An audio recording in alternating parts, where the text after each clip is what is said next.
Je n'aurais jamais imaginé que mes 4 enfants, ceux que j'ai élevés à la force du poignet, me laisseraient 15 jours seuls dans une chambre d'hôpital. 15 jours sans un regard, sans une visite, sans même une main posée sur la mienne. Ce n'est qu'au moment de ma sortie, lorsque j'ai dû appeler un Uber pour rentrer seule à la maison, que j'ai compris une chose terrifiante. Je n'étais plus une mère pour eux. J'étais devenue un service. Et le jour où j'ai cessé de rendre service, ils ont cessé d'être mes enfants. Je m'appelle Françoise, j'ai 72 ans et je vis à Toulouse depuis plus de 40 ans. Il y a quelques mois, mon chirurgien m'a annoncé que l'opération de la hanche n'était plus une option. Il m'a regardé droit dans les yeux, avec ce mélange de fermeté et de pitié que certains médecins ont, et m'a dit que la récupération serait lente et que je devrais être accompagnée en permanence pendant au moins les premières semaines. Cette phrase m'a glacé le cœur. À mon âge, on a moins peur des opérations que de la solitude. J'ai donc rassemblé mes 4 enfants autour d'un déjeuner dominical, comme autrefois. Le parfum du poulet rôti aux pommes de terre s'est répandu dans toute la maison. Un parfum qui leur rappelait une enfance que j'ai portée presque seule, pendant que mon défunt mari Albert travaillait dans sa petite menuiserie. À table, ils m'écoutaient d'une oreille distraite, chacun accroché à son téléphone. Quand j'ai annoncé la date de l'opération, ils ont enfin relevé les yeux. « Ne t'inquiète pas, maman », a dit Richard, mon aîné, celui qui a toujours une solution mais jamais du temps. « Nous allons nous organiser. Nous serons là chacun notre tour. » Ma fille Lucie m'a pris la main avec douceur.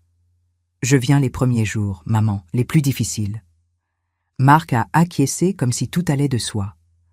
Je prends le milieu de la semaine. Et Bruno, mon cadet, celui qui habite dans une autre ville, a conclu d'un sourire trop sûr de lui. « Et moi je viens le week-end, maman, je te le promets. » Je les ai crus. Je voulais y croire. Je me suis sentie soulagée. La seule anesthésie qui me terrifiait n'était pas celle de l'opération, mais celle de l'abandon. Le matin de l'intervention, je suis entrée à l'hôpital avec un cœur léger malgré la peur. L'opération a été un succès. Du moins, c'est ce que l'on m'a dit lorsque j'ai ouvert les yeux dans la chambre. La douleur était forte, mais je m'attendais à voir un visage familier, à entendre un « Je suis là, maman ». La chaise du visiteur était vide. Le premier jour, je me suis dit que ce n'était qu'un contretemps. Ils doivent s'organiser, ai-je murmuré pour me rassurer. Le deuxième jour, personne non plus. J'ai essayé d'appeler Lucie. Le téléphone a sonné longuement avant de tomber sur la messagerie. J'ai laissé un message tremblant. « Ma chérie, j'ai soif. » L'infirmière dit que je dois me lever pour boire, mais j'ai trop mal. Lucie m'a répondu 2 heures plus tard par un message vocal essoufflé. Elle était débordée au cabinet. Elle allait appeler Marc. Elle m'embrassait très fort. Je devais tenir bon. Elle n'est jamais venue. Les jours suivants se sont étirés comme une longue ombre froide. Je ne distinguais plus le matin du soir. Le seul rythme était celui des plateaux repas qui entraient dans la chambre, avec leur odeur de soupe tiède. Je sentais ma propre dignité s'effriter un peu plus chaque jour. Au 7e jour, alors que j'essayais maladroitement de me coiffer seule, une jeune infirmière nommée Tatiana est entrée. Elle a observé mes gestes hésitants, puis s'est approchée doucement. « Laissez-moi faire, Madame Françoise. » Elle a pris la brosse avec une délicatesse que je n'avais plus ressentie depuis longtemps. Puis, d'une voix presque gênée, elle m'a demandé « Excusez-moi, vous avez de la famille ?» Cette question a fait plus mal que l'incision de la chirurgie. J'ai senti une brûlure dans la poitrine. « Oui », ai-je murmuré. « J'ai 4 enfants. » Elle n'a rien répondu. Elle a simplement continué à me coiffer, puis m'a tapoté l'épaule avec une compassion qui m'a presque fait pleurer. Les jours ont continué à passer. Mes enfants m'envoyaient des messages courts, secs, mécaniques. « Comment tu vas ? Je suis désolée, semaine chargée. Courage. » C'était tout. Aucun n'est venu. Pas un seul. Quand le médecin est entré avec un grand sourire au 15e jour pour m'annoncer que je pouvais sortir, j'ai cru que mon cœur allait enfin se réchauffer. J'ai appelé Richard, puis Lucie, puis Marc, puis Bruno. Aucun n'a décroché. Aucun n'a rappelé. Alors j'ai commandé un Uber.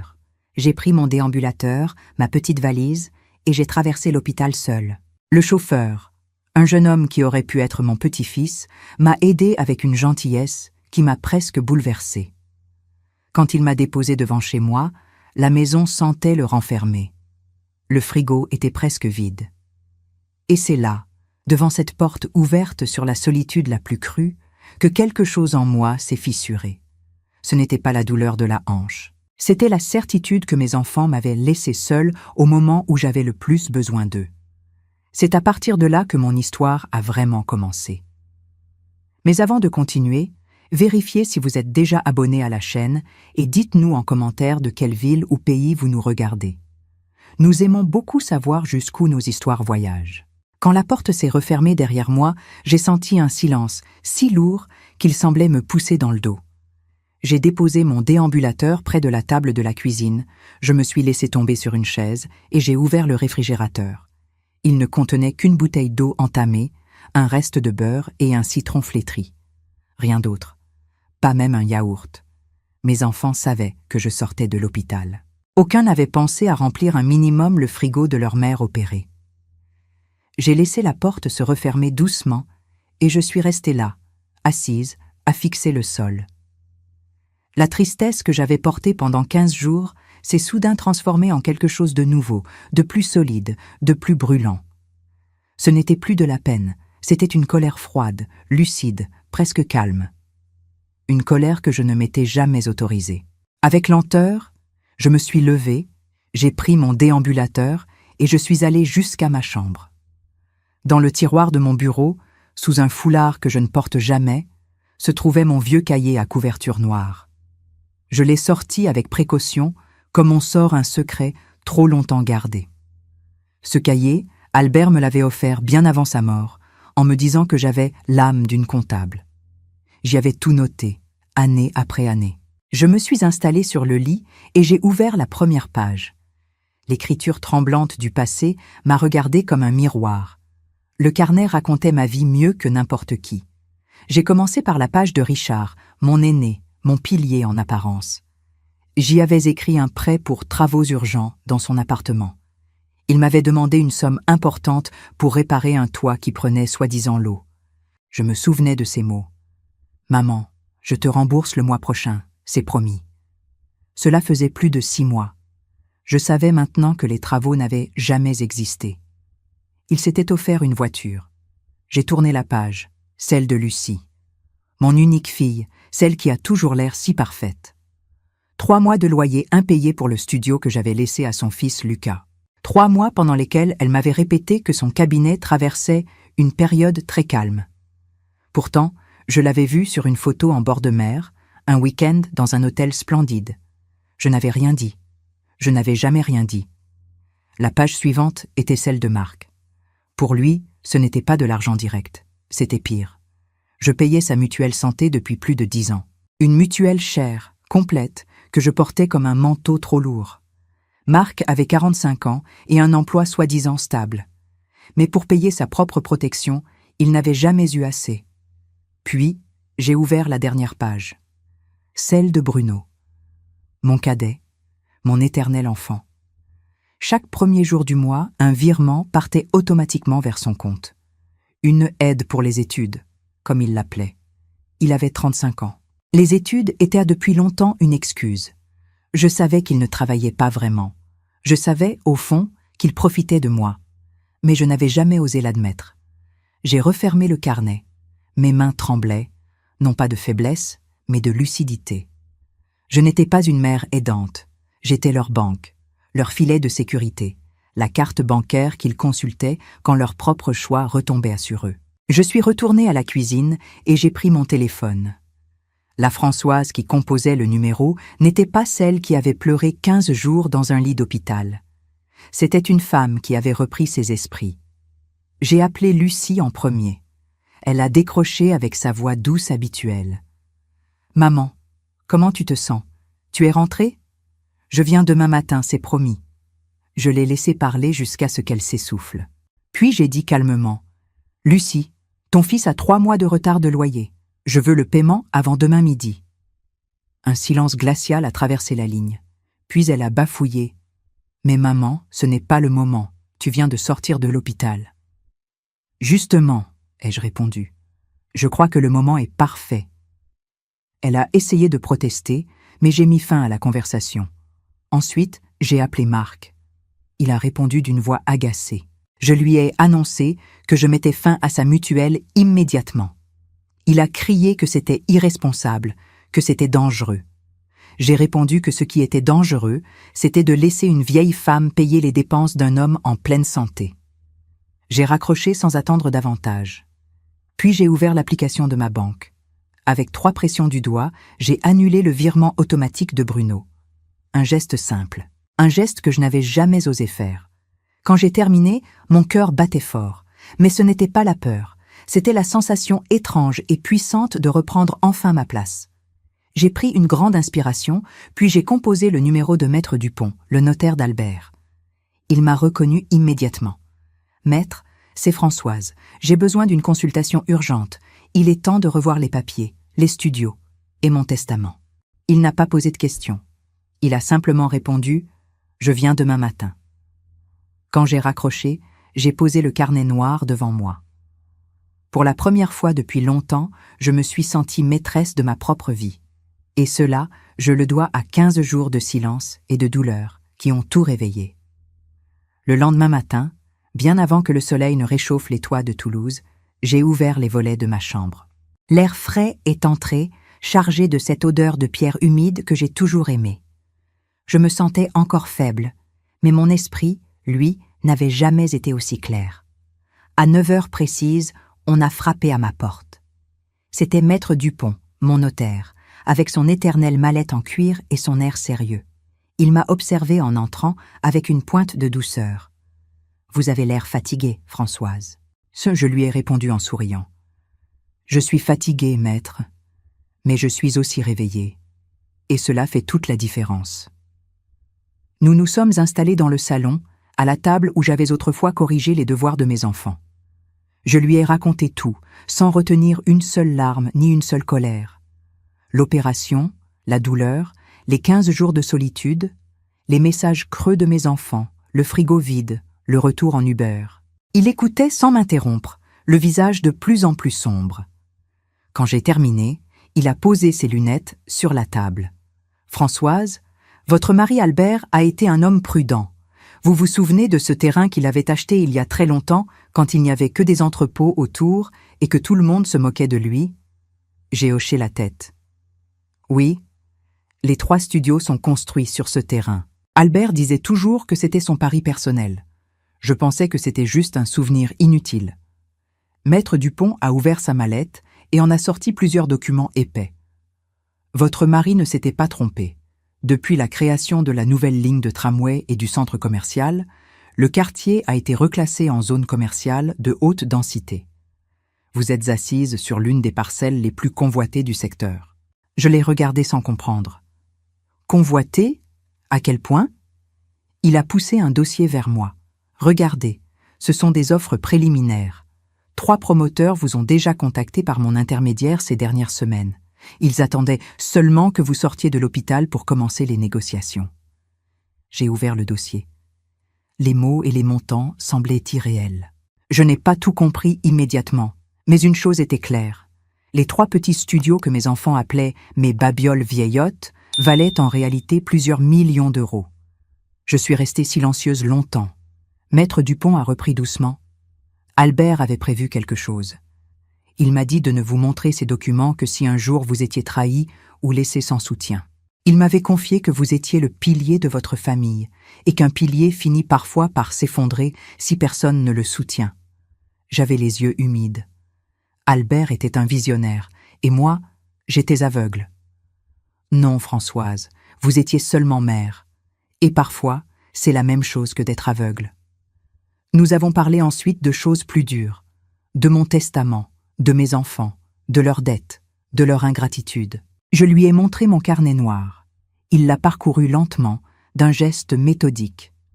Puis il m'a dit « Votre testament actuel prévoit un partage égal. Souhaitez-vous le maintenir ?» J'ai fermé les yeux un instant. J'ai revu mon lit d'hôpital, la chaise vide, les plateaux repas. La question de Tatiana, les appels sans réponse, le frigo vide. « Non, ai-je dit, je veux un testament fondé sur le mérite. Je veux que rien ne leur soit dû, pas après ce qu'ils m'ont fait. Il a acquiescé. Je vais préparer une nouvelle version. Mais je vous conseille de garder l'ancienne comme appât. Cela pourrait vous être utile. Je me suis surprise à sourire. Vous voulez dire que mes enfants seraient capables de redevenir affectueux pour récupérer un héritage? Françoise, a-t-il répondu calmement, je suis notaire depuis très longtemps. Je ne me fais plus d'illusions. L'argent révèle les gens plus qu'il ne les change. Nous avons ensuite préparé ce que j'ai appelé, sans honte, mon plan de bataille. J'allais convoquer mes enfants à un dîner chez moi le dimanche suivant.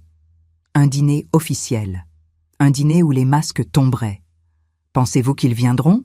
Ai-je demandé. Maître Dupont a souri avec un mélange d'ironie et de compassion. S'ils sentent que la situation leur échappe, ils accourront. Après son départ, j'ai resté un moment dans ma cuisine, à fixer mon carnet noir. Pour la première fois depuis longtemps, je ne me sentais plus fragile. Je ne me sentais plus victime. Je me sentais stratège. Ils m'avaient abandonné. Ils avaient oublié qui j'étais. Ils avaient confondu ma gentillesse avec une faiblesse. Et ils avaient oublié que j'étais la femme d'Albert, un homme qui ne misait jamais sans calculer. Dimanche approchait. Et cette fois, ce serait moi qui tiendrais les cartes. Le dimanche est arrivé avec une lenteur presque cruelle.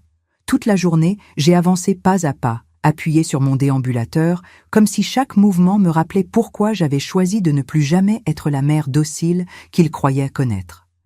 J'ai commandé un poulet rôti à la boulangerie du coin et quelques pommes de terre déjà prêtes. Autrefois, je les aurais épluchées une à une, avec amour. Cette fois, je me suis contentée de les disposer dans un plat. Je n'avais plus de temps pour les gestes qui ne sont jamais rendus. Avant 18 heures, j'ai pris une douche, me suis maquillée légèrement et mis une robe bleu nuit qu'Albert aimait tant, et je me suis assise à la tête de la table. Le carnet noir reposait à côté de moi, comme un témoin silencieux de tout ce que j'avais enduré. À 19 heures précises, la sonnette a retenti. Lucie est entrée la première, suivie de son fils Lucas. Elle avait le visage fermé et je pouvais sentir sa colère avant même qu'elle ne parle. « Bonsoir, maman », a-t-elle lancé d'un ton sec.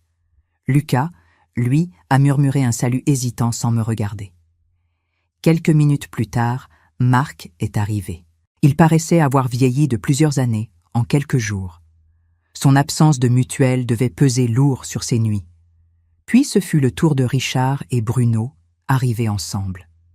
Richard avait son air de chef de clan, celui qui croit encore que ses paroles peuvent résoudre ce qu'il refuse de regarder en face. Bruno, lui, semblait vidé, comme un enfant puni. Ils sont restés debout dans le salon, sans oser s'asseoir. Je les ai observés un à un, puis j'ai dit calmement « Asseyez-vous, nous avons beaucoup à dire ». Ils ont obéi, une obéissance presque instinctive, comme si malgré tout, malgré les années, malgré l'égoïsme, quelque chose en eux reconnaissait encore ma voix. Richard a pris la parole le premier. « Maman, on va arrêter cette pièce de théâtre, d'accord? Nous savons que tu es en colère. Tu viens de sortir d'une opération. Tu es fatiguée. Tu n'es pas dans ton état normal. » Lucie a pris le relais, la voix tremblante, mais pas de tristesse. Plutôt d'impatience. « Maman, tu as agi de manière irrationnelle. Annuler la mutuelle de Marc, réclamer l'argent du loyer, arrêter d'aider Bruno, ce n'est pas toi. » Marc a ajouté, presque suppliante, « Tu as besoin d'aide, nous avons réfléchi entre nous. Il existe une maison de retraite excellente, vraiment. Une maison spécialisée, avec du personnel qualifié. » Je les ai regardés longuement. « Une maison de retraite? Pour moi ?» Richard a sorti une brochure de sa sacoche et l'a posée devant moi. « Ce serait plus sûr. Et il pourrait gérer tes papiers, tes finances. Tu ne devrais plus avoir à t'en soucier. » Je n'ai rien dit. Je me suis contenté de les regarder, un par un. Leur plan se déroulait comme un manuel de manipulation. Accuser, culpabiliser, infantiliser, puis décider pour moi. Mais avant que je puisse répondre, la sonnette a retenti une seconde fois. « Je n'attends personne », a dit Marc, surpris. Moi, si. Je me suis levé lentement et suis allé ouvrir. Maître Dupont se tenait sur le palier, impeccable dans son costume sombre. Quand il est entré dans le salon, l'air a changé. L'autorité a une odeur particulière, un poids dans l'air que l'on ne peut pas feindre. « Bonsoir » a-t-il dit d'une voix calme. « Je suis ici à la demande de votre mère. » Le silence qui a suivi a été presque comique. Richard a pâli. Lucie a ouvert la bouche comme pour protester, mais aucun son n'en est sorti. Bruno s'est affaissé dans sa chaise. Maître Dupont s'est installé à ma droite, a ouvert sa mallette et posé ses documents sur la table. « Votre mère souhaite que nous fassions un point complet, en toute transparence. Commençons par les dettes. » Il a ouvert mon carnet noir et a lu chaque ligne, une par une.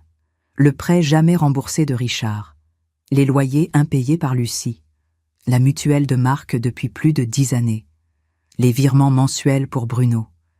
Les 4 se sont liquéfiés. « Ce n'est pas contre toi, maman », a bafouillé Lucie. Maître Dupont ne lui a même pas adressé un regard. Ce ne sont que les faits. Venons-en maintenant au point principal, la valeur réelle du terrain familial. Il a sorti les 3 offres de promoteurs. Quand il a prononcé le mot « million », j'ai vu leurs pupilles se dilater comme si on venait d'ouvrir un coffre au trésor sous leurs yeux. Le masque de Lucie s'est immédiatement transformé en sourire forcé. Richard s'est penché en avant, soudain très attentif.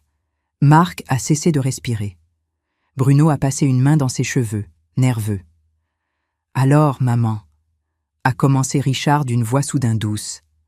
J'ai levé une main et il s'est tu. « Ne jouez pas avec moi, pas après ce que vous m'avez fait. » La vérité est tombée dans la pièce comme une pierre. Je ne suis plus votre banque, je ne suis plus votre filet de secours. Et pour ce qui est de l'héritage, je me suis tourné vers Maître Dupont. Il a refermé le dossier d'un geste net. Le testament a été modifié. Désormais, tout dépend du mérite. Et pour le moment, aucun de vous n'est mentionné. Un silence de tombe. Puis la panique, puis la rage, puis les supplications. Mais moi, je ne bougeais plus. Cette fois, c'était moi qui tenais les cartes. Et je n'avais plus peur de les poser sur la table. Après l'annonce de Maître Dupont, un silence si lourd est tombé sur la pièce que j'ai presque entendu le cœur de chacun battre contre sa poitrine. Les visages de mes enfants étaient pâles, décomposés. Ils avaient été pris en flagrant délit, non seulement d'ingratitude, mais surtout de calcul. Et je savais, à cet instant précis, que rien de ce qu'ils diraient désormais ne serait honnête. Richard a été le premier à réagir. Il s'est penché vers moi, les mains serrées, la voix étrangement douce. « Maman, tu ne peux pas faire cela. Nous sommes ta famille, nous sommes ce que tu as de plus cher. » Je l'ai regardé longuement. « Et où étiez-vous quand j'avais le plus besoin de vous ?» Il n'a pas répondu. Il ne le pouvait pas. Lucie, elle, est passée directement à la colère. Ses yeux lancèrent des éclairs, la bouche tremblait. « C'est cruel, maman. Ce que tu fais est cruel. Nous avons nos vies, nos obligations. Tu ne peux pas nous punir pour quelques jours où nous n'avons pas pu venir. » 15 jours, ai-je corrigé d'une voix calme. 15 jours sans un seul de mes enfants. 15 jours où une infirmière a été la seule à me demander si j'avais encore une famille. Elle a baissé les yeux. Marc, qui n'avait presque rien dit jusqu'ici, a soudain explosé. « Ce n'est pas juste. Tu sais très bien que j'ai des problèmes de santé, que j'ai besoin de ma mutuelle. Comment veux-tu que je fasse sans elle ?»« Tu as 45 ans, ai-je répondu doucement. Je viens d'être opéré de la hanche, et pourtant je me débrouille mieux que toi. » Il a serré les dents, impuissant. Quant à Bruno, il s'est simplement effondré sur la table, la tête entre les mains. « Je n'ai plus rien, maman. Sans toi, je n'ai plus rien. » C'était enfin une phrase honnête, une phrase qui montrait exactement ce que j'avais permis pendant trop longtemps. Je me suis levé doucement, appuyé sur mon déambulateur, et j'ai posé ma main sur mon carnet noir. À partir de ce soir, je ne serai plus votre banque. Je ne serai plus votre mutuelle, votre propriétaire indulgente, votre vache à lait, votre béquille émotionnelle. Je ne vous dois plus rien. Il ne comprenait pas encore que ce soir-là n'était pas une vengeance, mais un redressement, une remise en place du monde. J'ai continué, toujours d'une voix très calme. Vous me devez tous de l'argent, des loyers, des prêts, des années de mutuelle, Des aides. Vous allez rembourser, avec intérêt, et conformément à la loi. Richard a protesté. Tu vas nous ruiner. Non, ai-je répondu. Je vais vous responsabiliser. Cela fait une grande différence. Il n'y avait plus de cris, plus d'arguments. Il n'y avait que la vérité nue. Et ils savaient tous qu'elle était irréfutable. J'ai ensuite regardé chacun d'eux dans les yeux. Mon testament sera désormais fondé sur le mérite, sur l'honnêteté et sur l'humanité. Pour l'instant, aucun de vous n'y figure.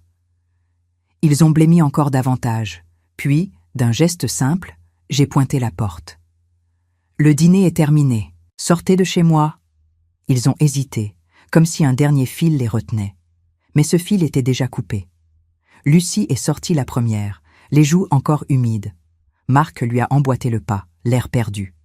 Bruno s'est accroché un instant à ma manche, mais j'ai retiré ma main. Richard a fermé la marche, me lançant un dernier regard chargé d'un mélange de rage et d'incompréhension. Quand la porte s'est refermée, j'ai senti mon cœur s'alléger. C'était comme si une chape de plomb que je portais depuis des décennies venait enfin de tomber. Maître Dupont s'est approché et a posé une main respectueuse sur mon épaule. « Vous avez été plus courageuse que beaucoup. »« Non, ai-je répondu. J'ai simplement été honnête, avec eux, et avec moi-même. » Lorsque le notaire est parti, la maison était silencieuse. Un silence différent de celui qui m'avait accueilli 15 jours plus tôt. Ce n'était plus un silence d'abandon. C'était un silence de renaissance. J'ai rangé le carnet noir dans le tiroir. Je l'ai refermé avec détermination. Puis j'ai pris mon téléphone et j'ai appelé l'infirmière Tatiana. « Tatiana, c'est Françoise. Vous avez déjà mangé ?» Elle a ri doucement. « Pas encore, Madame Françoise. Pourquoi ? J'ai un poulet entier et trop de pommes de terre. Venez avec votre mari et vos enfants. La maison est grande. Et j'ai besoin de compagnie honnête. » Elle est venue, avec son sourire, sa chaleur, sa simplicité. Ce soir-là, pour la première fois depuis très longtemps, ma maison a résonné de rires vrais. Pendant qu'il partait, j'ai senti que quelque chose en moi venait de se réparer. Et ce n'était que le début d'une vie où je ne laisserai plus personne décider à ma place. Le début d'une vie où j'allais enfin me choisir. Les semaines qui ont suivi le fameux dîner ont été les plus étranges de ma vie. Étranges, mais libératrices. Pour la première fois depuis des décennies, je n'avais plus cette sensation d'être tiré de toutes parts, comme une corde usée que chacun attrapait pour monter plus haut. Je n'étais plus un filet de sécurité. J'étais une femme qui venait de retrouver son propre nom. Avec l'aide de Maître Dupont, j'ai organisé chaque dossier, chaque facture, chaque dette laissée par mes enfants. Ils s'occupaient des courriers, des mises en demeure, des procédures. Moi, je suivais ma rééducation avec une détermination que même le docteur n'avait pas prévue. À chaque séance, je me souvenais de la chaise vide dans ma chambre d'hôpital. Et cette image devenait un carburant. Le docteur disait que la douleur était normale. Je disais que la colère était utile. Les deux me faisaient avancer. Au bout de quelques semaines, je marchais sans déambulateur. Au bout de quelques mois, je montais les escaliers de mon immeuble sans m'arrêter. Je n'avais pas remonté les marches si vite depuis mes 40 ans. Lorsque la vente du terrain a été finalisée, Maître Dupont m'a apporté les documents à signer. Le montant inscrit m'a donné le vertige. Plusieurs millions d'euros. Je suis resté un long moment à contempler ce chiffre, puis j'ai signé calmement. Ce n'était pas une revanche, c'était une seconde vie. Avec cet argent, j'aurais pu changer de pays, acheter une maison à la mer, voyager autour du monde, mais je savais exactement ce que je voulais faire. Je voulais transformer la douleur que j'avais vécue en quelque chose de concret, de solide, de juste. J'ai donc créé la Fondation Albert et Françoise, en mémoire de cet homme visionnaire qui avait cru en moi plus que mes propres enfants. La Fondation avait une mission très simple, que jamais une personne âgée ne vive ce que j'avais vécu à l'hôpital. Nous avons financé une unité spéciale que j'ai appelée l'aile de la dignité, une équipe formée d'infirmiers, d'assistants sociaux et de bénévoles que j'ai nommés les gardiens, avait pour rôle de veiller sur chaque patient âgé laissé seul. Ils lisaient, accompagnaient, rassuraient, appelaient les familles pour leur rappeler leurs obligations. Et quand il n'y avait personne, ils restaient, comme Tatiana était restée pour moi. je n'aurais jamais imaginé que ma douleur deviendrait un projet de vie. Mais la vie est pleine d'ironie.